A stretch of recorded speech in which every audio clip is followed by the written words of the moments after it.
तीन भुवन में सार, वीतराग विज्ञानता, शिव स्वरूप शिवकार, नमः त्रियोग समारिके।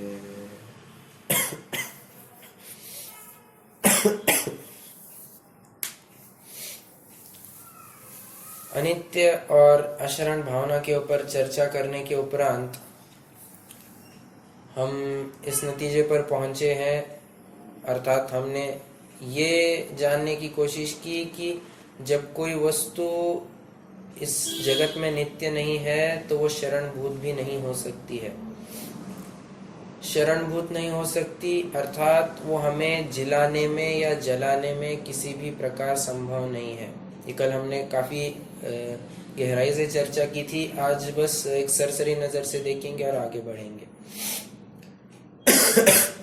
कोई बचाने में समर्थ नहीं है, कोई भी हो, सुर हो, असुर हो, खगादिप हो, भगवान हो, मंत्र मांत्रिक तांत्रिक, कोई किसी भी प्रकार से बचाने में समर्थ नहीं है।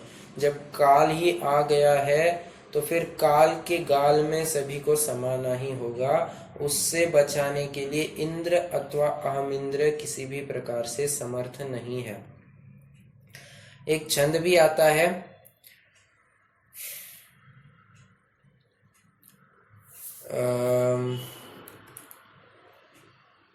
जय देवो वियरखदी मंतो तंतो यखेत पालोय मियमाणं पिमणसं तो मणुया अक्षया होन्ति। क्या कह रहे हैं? जय देवो वियरखदी, देवाधिक या मंत्र तंत्र या कोई क्षेत्रपाल यदि रखदी, यदि रक्षा करते, मियमाणं पिमणसं, तो मरते हुए को भी उन्होंने बचा लेना चाहिए था, परंतु आपत्ति परंतु आपत्ति फिर ये होती कि इससे तो मनुष्य अक्षय हो जाता और ये बात योग्य नहीं लगती। मनुष्य तो कभी भी अक्षय या अमर नहीं हो सकता है, कभी ना कभी इसको मरना ही होगा। इसलिए कोई भी इसे बचाने में समर्थ नहीं है। आए है कोई जीव इस जग में आया है, जन्म मनुष्य पर्याय धारण की है, तो उसे कभी ना कभी जाना तो पड़ेगा ही। वो एक छंद भी आता है, आए हैं सो जाएंगे राजा रंक फकीर, एक सिंहासन चढ़ी चले दूजे बंध जात जंजीर, अपनी अपनी बारी सब जात पियारे मीत, तेरी बारी जियरा नियरे आवे नित। क्या कह रहे हैं? आए हैं सो जाएंगे। कौन कौन आए हैं? राजा हो, रंक हो, कोई साधु पुरुष हो, सभी को तो जाना ही पड़ेगा। कहते हैं एक सिंहासन चढ़ी चले दूजे बंध जात जंजीर। राजा ने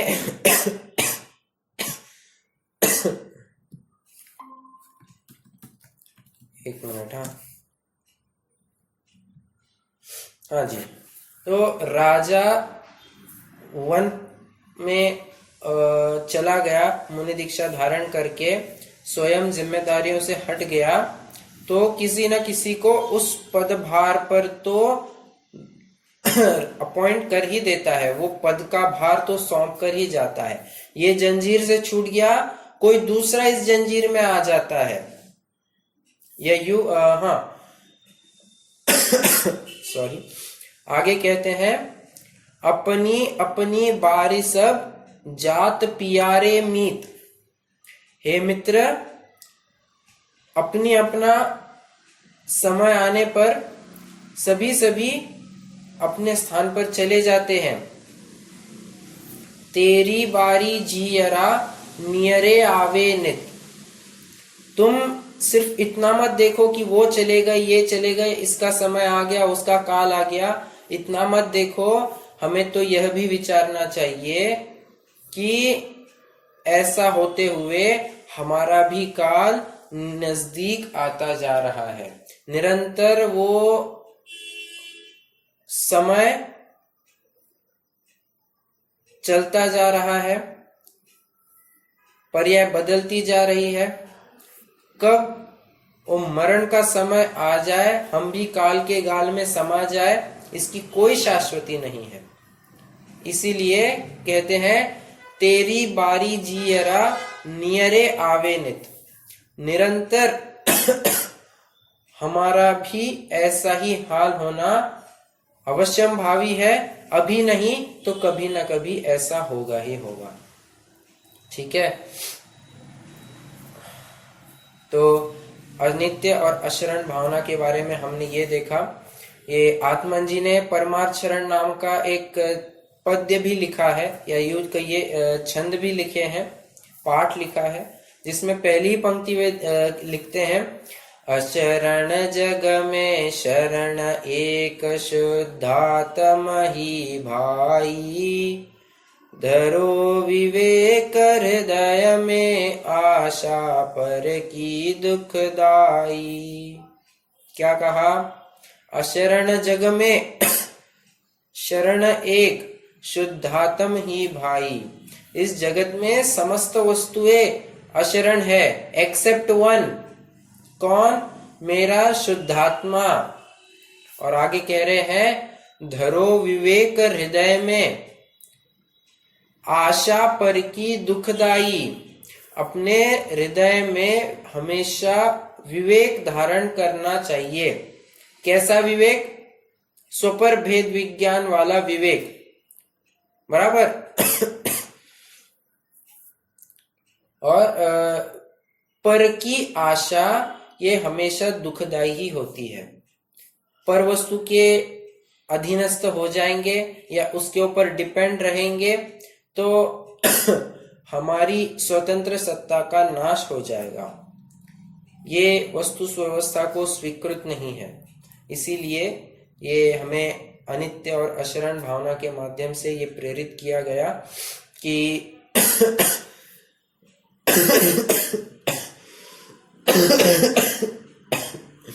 सॉरी, तो ये प्रेरित किया गया हमें कि सभी वस्तुओं का अपना संयोग हुआ है तो वियोग होगा ही होगा, अतः उनमें आसक्ति करने से कोई मतलब नहीं है। चलिए संसार भावना की तरफ बढ़ जाते हैं। छंद पढ़ेंगे। चहुगति दुख जीव भरे हैं, परिवर्तन पंच करे हैं, सब विध संसार सारा, क्या में सुख नाही लगारा।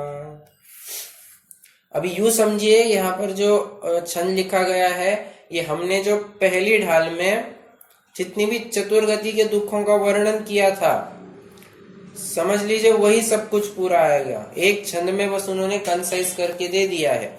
चहुगति दुख जीव भरे हैं। चहुगति में जितने भी जीव है सभी दुखी है, दुख से, अपने अपने दुख से दुखी है। किसी को कम दुख होगा तो किसी को थोड़ा ज्यादा दुख होगा, किसी को धन संबंधी दुख होगा, किसी को अपने शरीर संबंधी दुख होगा, तो कोई मानसिक त्रास से त्रस्त होगा, कोई तन दुखी, कोई मन दुखी, कोई धन दुखी भी है। किसी न किसी प्रकार से हमें वो दुख की विविधता दिखाई देती है, परंतु है तो छटाएं अलग अलग होंगी। कोई पैसे के मामले में हमें निरंतर आकुल चित्त दिखाई देता है, ओह मेरे पास पैसा नहीं, मेरे पास पैसा नहीं, मैं कर्जे में डूबा हूं, मुझे तो पैसा कमाना है। तो पैसे के लिए वो निरंतर दुखी है।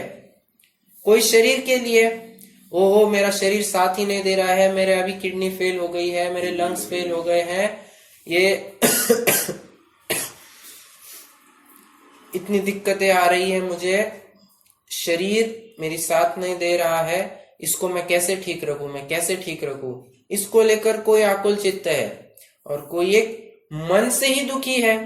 सब कुछ अनुकूलताएं होने के बावजूद भी उसे किसी न किसी प्रकार से मानसिक त्रास तो दिखाई देता है। और आजकल हम अखबार न्यूज जितने भी पढ़ते हैं, हम कई बार यही देखने में आता है कि जितने भी लोग आज मर रहे हैं वे शारीरिक या धन संबंधी समस्याओं से कम और मानसिक वेदना से ज्यादा मर रहे हैं। मानसिक त्रास उन्हें अधिक तकलीफ दे रहा है। तो किसी ना किसी प्रकार से दुख है ही है। ऐसा कोई भी जीव नहीं है इस संसार में जो दुख से रहित हो। दुख के सहित ही ये संसार में जीवन होता है, इसीलिए तो नाम संसार पड़ा है।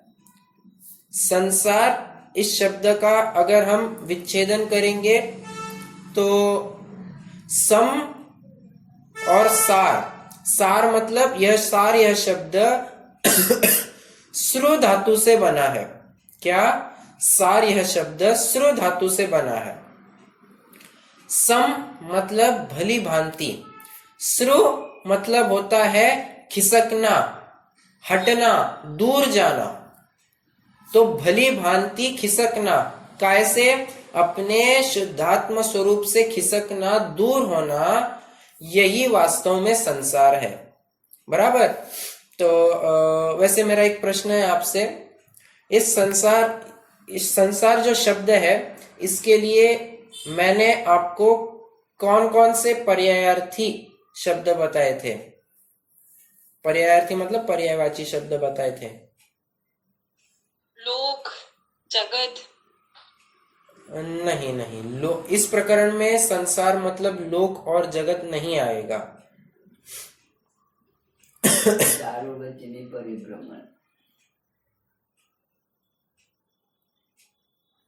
देखिए, संसार को ही हम परिवर्तन कैसे, मैं 2-3 बार ये रिपीट भी कर चुका हूं, अब इस बार फिर से बताता हूं। संसार को ही हम परिवर्तन कह सकते हैं, परावर्तन कह सकते हैं, परिभ्रमण कह सकते हैं, संसरण कह सकते हैं, या चार गति में घूमना, ऐसा भी कह लीजिए। तो ये इतने सारे मैंने पर्यायार्थी नाम बता दिए हैं। आपको कहीं भी शब्द मिले समझ लेना ये संसार ही की बात चल रही है। तो एक शब्द क्या आया है? परावर्तन की बात चल रही है। तो परावर्तन में ये जीव निरंतर घूमता ही रह रहा है। कितने परावर्तन है? 5 परावर्तन है। द्रव्य, क्षेत्र, काल, भव और भाव। और ये प्रत्येक अनंत गुना है। द्रव्य परावर्तन जो है उससे अनंत गुना काल क्षेत्र परावर्तन में, क्षेत्र परावर्तन से अनंत गुना काल काल परावर्तन में, उससे अनंत गुना भव परावर्तन में, और फिर अनंत गुना भाव परावर्तन में। तो ऐसी अनंत अनंत काल है, और अनंत काल एक परावर्तन के लिए कह रहे हैं। ऐसे हमने 1 नहीं, 2 नहीं, अनंत परावर्तन किए, असंख्यात भी नहीं, अनंत परावर्तन किए हैं। मतलब विचारना चाहिए सॉरी, मतलब विचारना चाहिए कि जो कुछ भी हम अनादिकाल से दुख भोगते आ रहे हैं, ये शायद कुछ दूसरा ही पॉइंट कहना चाह रहा था। ठीक है, कहने की बात इतनी है, अनादिकाल से ये जीव इस दुख में ही भोगते आ रहा है। कभी मनुष्य पर्याय में हुआ तो कभी तिर्यंच अवस्था में गया, तो कभी नारक अवस्था में गया, तो कभी देव अवस्था में गया। किसी न किसी अवस्था में जाकर उसने दुख ही को प्राप्त किया है। उसको सुख किसी भी प्रकार से कोई भी गति या अवस्था में नहीं प्राप्त हुआ है। कोई भी गति का जीव उठाकर ले लीजिए, दुखी तो मिलेगा ही मिलेगा।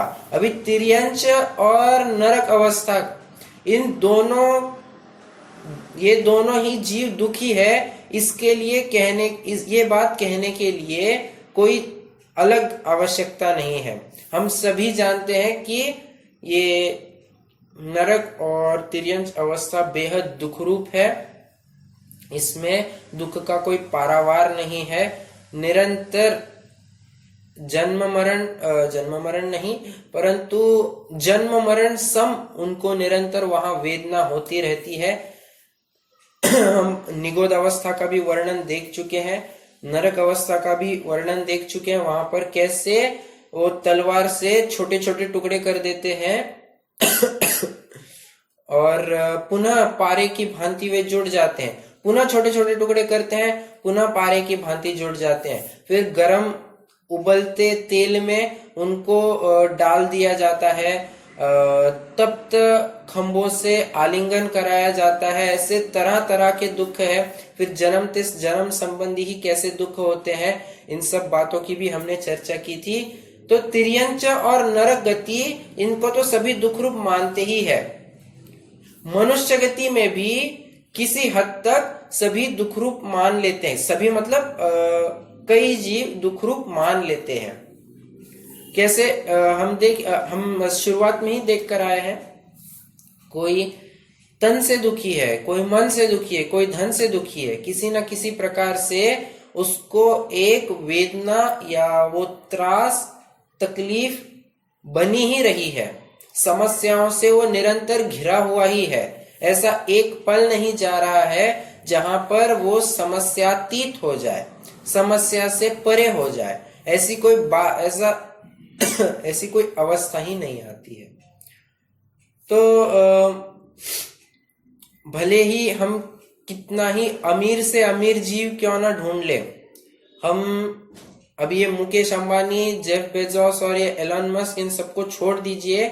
हम चक्रवर्ती की बात करते हैं, चक्रवर्ती तीर्थंकरों की बात करते हैं, जो सबसे पुण्यशाली जीव माने जाते हैं इस भूतल पर, उनकी ही बात लेते हैं। इनकी तो क्या कहना अभी। तो जब उन्हीं को ये सभी विषय भोग असार दिख रहे हैं, वे तो छोटे से वैराग्य प्रसंग को देखकर विरागी हो गए, वन की तरफ बढ़ गए। क्यों? वे तो कहते हैं हम ऐसे भोग तो कई बार भोग चुके हैं। आपको कई घटनाएं भी मालूम होगी प्रथमानुयोग की।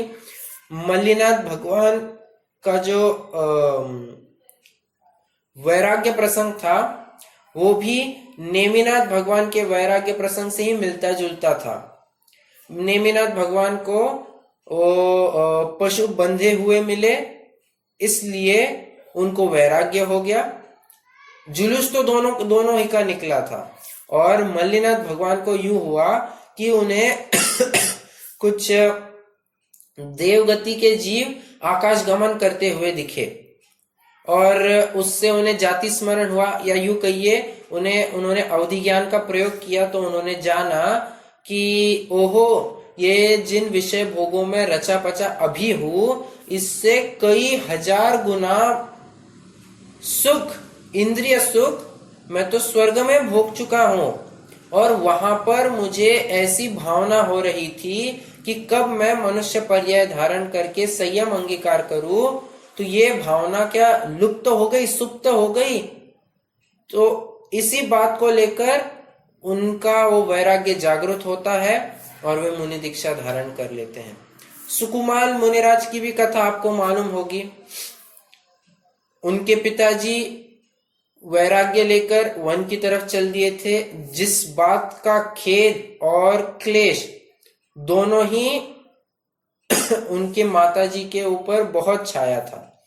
मतलब वो सुकुमाल मुनिराज की जो गृहस्थ अवस्था की माता थी, उन्हें बहुत खल रही थी की बात कि अपने पति तो चले गए, क्या अपना ध्यान भी नहीं रखते हैं, कैसी कुछ जिम्मेदारियां होती है, कुछ पालन नहीं किया, कुछ नहीं ऐसा। और निरंतर क्लेशमय जीवन बिताया। और यही भावना भाती रही कि जैसे मेरे पति चले गए हैं, वैसे ही मेरा ये बेटा भी ना चला जाए। तो उसके लिए कितना वो बंदोबस्त करके रखा था। इतने ऊंचे ऊंचे महल बनाए जहां पर सूर्य की किरण आ भी नहीं सकती थी।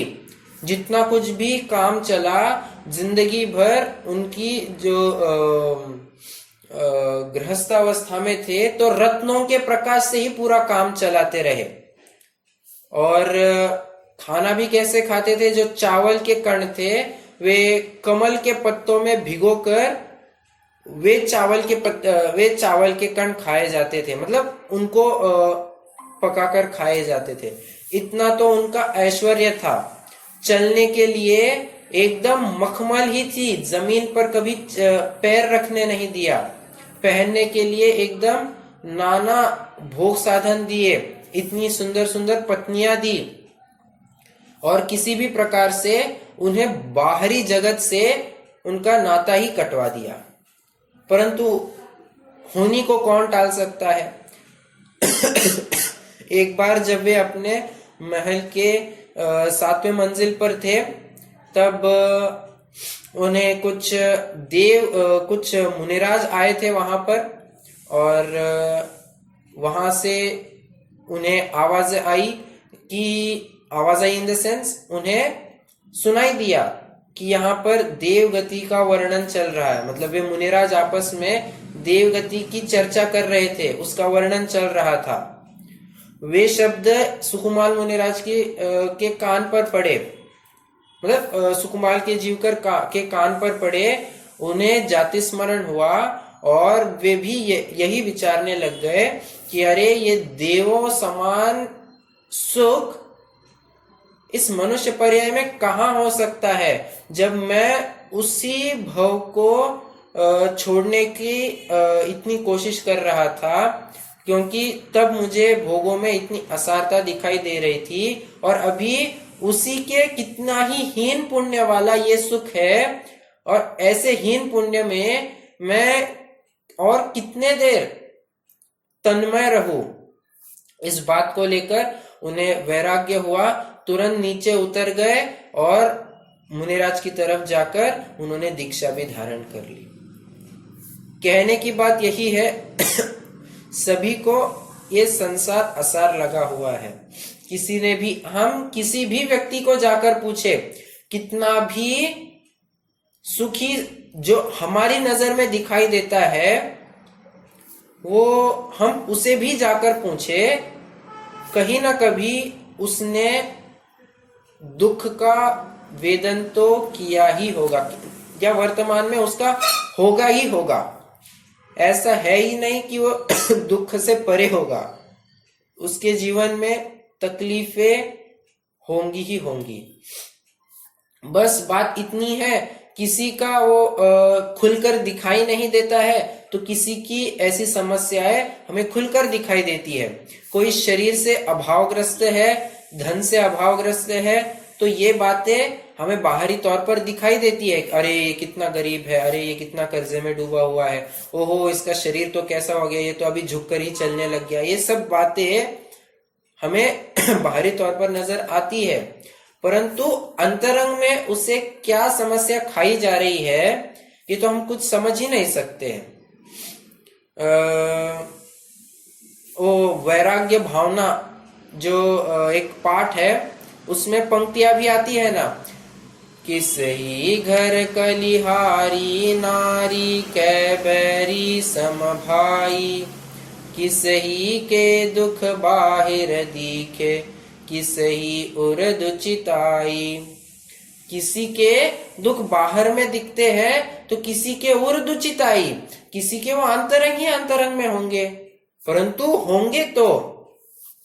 फिर वहीं पर उन्होंने तरह तरह के बातें कही है, और जाकर एक पंक्ति लिखते हैं, जो संसार विषय सुख होता तीर्थंकर क्यों त्यागे, काहे को शिव साधन करते संयम सो अनुरागे। अगर इस संसार में ही वे सुख के साधन होते तो तीर्थंकर जैसे जीव भी इसको क्यों छोड़कर जाते, रहते यहीं पर। भोगते इन सभी विषय भोगों को, कुछ तो ऐसी बात होगी जिसको लेकर उन्हें भी इन विषय भोगों में असारता दिखाई दी होगी। उनको सभी लग रहा होगा कि ये जितने भी अपनी ऐश्वर्य संपत्ति है, हम जिसके लिए दौड़ रहे हैं, ये भी छूटा जाने वाला है, ये असार है, अनित्य है, अशरणभूत है, ये मुझे सुख दे नहीं सकते हैं, तो मैं क्यों इनमें व्यर्थ ही अपना उपयोग समय खर्च करूं। बेहतर यही रहेगा कि मैं ऐसे जगह पर अपना समय व्यतीत करूं, उस पर अपना उपयोग लगाऊं जो मुझे शाश्वत सुख की प्राप्ति कराए। हम निरंतर ऐसी ही विषय भोगों की वासनाओं में लगे रहते हैं, यही चाहते रहते हैं कि इस वस्तु से हमें सुख उत्पन्न होगा, उस वस्तु से हमें सुख उत्पन्न होगा, परंतु नहीं, अगर वो सुख उत्पन्न करा के देता तो हमेशा के लिए वो हमें सुख ही देना चाहिए था, परंतु ऐसी तो बात है नहीं। कोई वस्तु हमें किसी काल में सुख देती है, कोई वस्तु हमें किसी काल में दुख भी देती है, वही वस्तु हमें किसी काल में दुख भी देती है। जैसे एक सामान्य उदाहरण देता हूं, हमने वैसे आप सभी ने वो एक चीज मिलेगी वंडरफुल की वो फिल्म देखी होगी, तो उसके अंत में उन्होंने बहुत अच्छे से एक्सप्लेन किया हुआ है कि ये संसार में सुख कैसे नहीं है, और अंत में ये कंक्लूजन डिराइव किया कि आत्मिक सुख ही सच्चा सुख कैसे है। तो उसमें एक आदमी को बुलाता है और कहता है कि आपको क्या पसंद है, तो वो कहता है मुझे रसगुल्ले बहुत पसंद है। उसको एक खिलाया, कहता है हेवन हेवन, बहुत अच्छा है, बहुत अच्छा है, और देता है, खाता है, खाते जाता है, खाते जाता है। एक टाइम पर ऐसा आता है, वो कहता है एक और लीजिए, कैसे तो भी एकदम मजबूरी में ले लेता है। उसको पुनः कहते हैं और लो, वो कहता है नहीं साहब अभी नहीं होगा, अब इसके आगे तो उल्टी हो जाएगी। और तो क्यों उल्टी क्यों हो जाती? ये अगर आपको पहले समय में लगता है कि ये सुख दे रहा है, तो आगे आने वाले प्रत्येक समय में भी उसने सुख ही देना चाहिए था। कोई ऐसी बात थोड़ी ना है कि अचानक से वो सुखरूप थी और बाद में दुखरूप हो गई, या दुखरूप थी बाद में सुखरूप हो गई, ऐसी तो कोई बात है ही नहीं। ये तो हमारी विषय कषाय उसमें कितनी लगी हुई है, इसके ऊपर से वो तथाकथित सुख और दुख का पैरामीटर सेट होता है। वो कितना दुख हमें उससे मिलेगा, कितना सुख हम इंद्रिय सुख हम उससे मिलेगा, ये तो हमारी कषाय के ऊपर डिपेंड करता है। और जब कषाय ही नहीं रहेगी तो इनमें से सुख दुख मिलने की वो वांछा ही निकल जाएगी।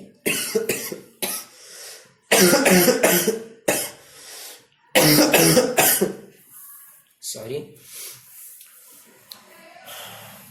और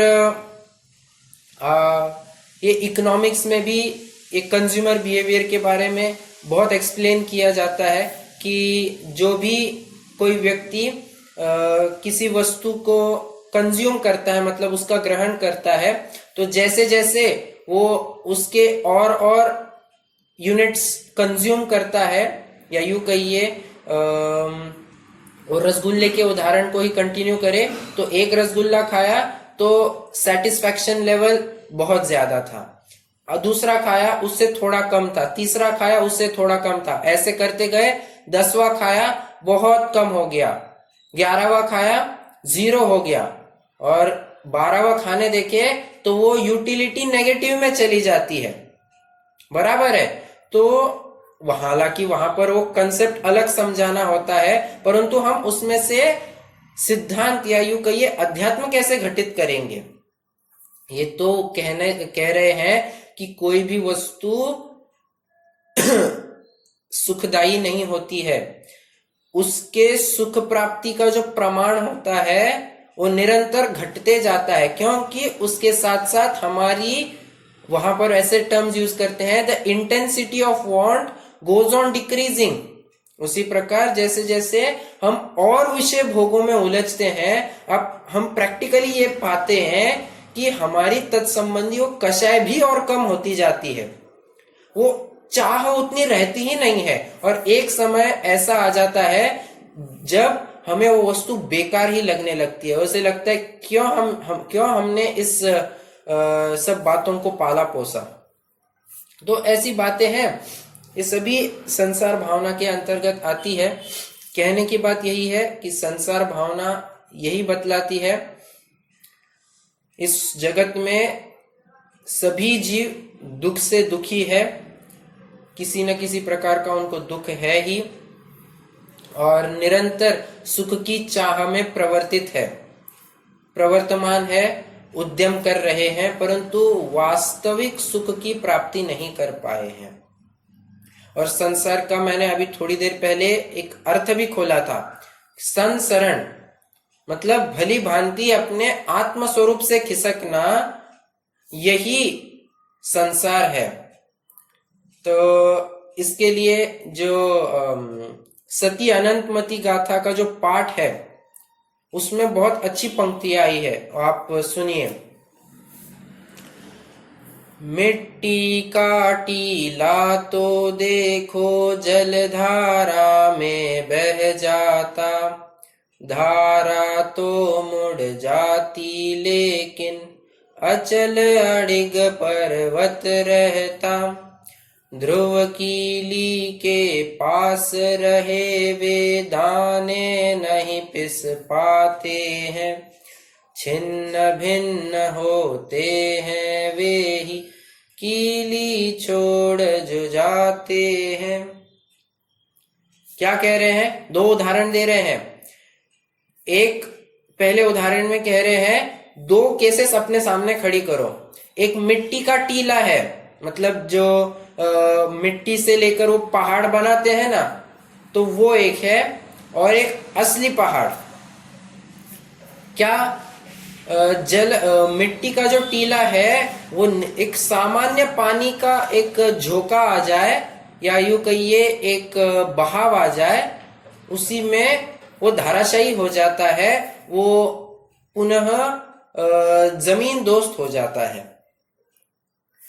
जबकि एक पहाड़ जो होता है उस पर कैसे भी प्रकार से नदी आ गुजरे, वो पहाड़ कभी भी 1 इंच बाजू में सरकता नहीं है, जहां है वही का वही बना रहता है। उदाहरण 1। उदाहरण 2, ध्रुव कीली के पास रहे वे दाने नहीं पिस पाते हैं। यहाँ पर पुरानी जो हैंड मिल्स थी उसका उदाहरण दिया जा रहा है। क्या कि उसमें जो अनाज डालना और फिर उसको ग्राइंड करना, तो ग्राइंड करने के बाद जब वो ऊपर का जो भाटा होता है, पत्थर होता है, उसे उठाएंगे तो हम 3 प्रकार की अवस्थाएं देखेंगे। अभी मोटे तौर पर 2 अवस्थाएं ले लीजिए। एक वो जहां पर जो एकदम उसकी पेरीफेरी में है, और एक वो जो उसके एकदम सेंटर पर है। दोनों ही अवस्थाओं को कंपेयर करना। जो एकदम अंत में है, जो उस कीली से दूर चला गया है, वे गेहूं के दाने पिस जाते हैं, जबकि जो गेहूं के दाने वो कीली के पास बने रहते हैं, वे किसी भी प्रकार से पीसे नहीं जाते हैं। निष्कर्ष क्या? जो भी अपने ध्रुव कीली के पास बना रहता है वो कभी भी इस संसार से त्रस्त नहीं होगा। अपने आत्म स्वरूप में ही जब बना रहेगा तो किसी भी प्रकार से पीसा नहीं जाएगा। कोई घर परिवार काफिला हमारे ये नौकरी चाकरी बिजनेस प्रोफेशन हमें किसी भी प्रकार से तकलीफ देने में समर्थ नहीं होगा। क्यों? क्योंकि हम स्वयं ही इनसे छूट गए हैं।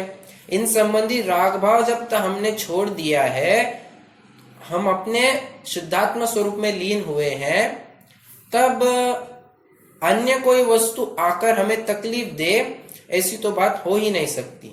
इसलिए ध्रुव कीली के पास रहने की बात की जा रही है। ठीक है, देखिए इस पंक्ति में हम थोड़ा और विचारते हैं। कह रहे हैं सब विधि संसार असारा, या में सुख नाही लगारा। सॉरी, क्या कह रहे हैं? या में सुख नाही लगारा। ये लगार क्या चीज होती है? उदाहरण के माध्यम से समझाता हूं। कोई बर्तन था, उसमें एक बूंद अनछना जल था और हमने वैसे ही वो छन्ने के नीचे लगा दिया, पानी छान दिया, बाल्टी भर भर के निकाल दिया। वो क्या हो गया?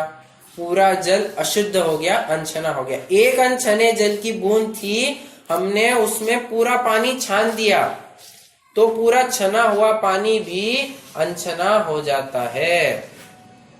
और उदाहरण दूं, ये दही जो जमाते हैं तो ये शुद्ध पद्धति, हाँ, शुद्ध पद्धति से जो दही जमाते हैं उसमें होता ये है कई बार ऐसा सुनते हैं कि एक ही बर्तन में वो दही जमाने की बात रखी जाती है। ये जामन वाला दही नहीं, हाँ, कि जिसमें हमने थोड़ा सा दही रख दिया और उसी में दूध डालकर फिर वो दही जम गया, नहीं, ये आगम सम्मत पद्धति नहीं है।